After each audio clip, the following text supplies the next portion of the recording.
priming.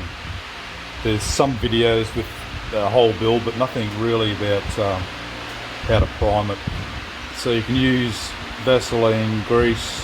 I've used assembly lube this time. Last time in the 3 or 4 I tried just grease. Pack it in there, it creates a seal for a vacuum. The gaskets, one there in between the two, and then one goes on the face. And I did see one guy put a little bit of gasket maker, very thin, 0.5 millimeter. And I did pull this pump down and do all the housing, tips and tricks. There's videos of that. You can see there I've ground that little edge off there.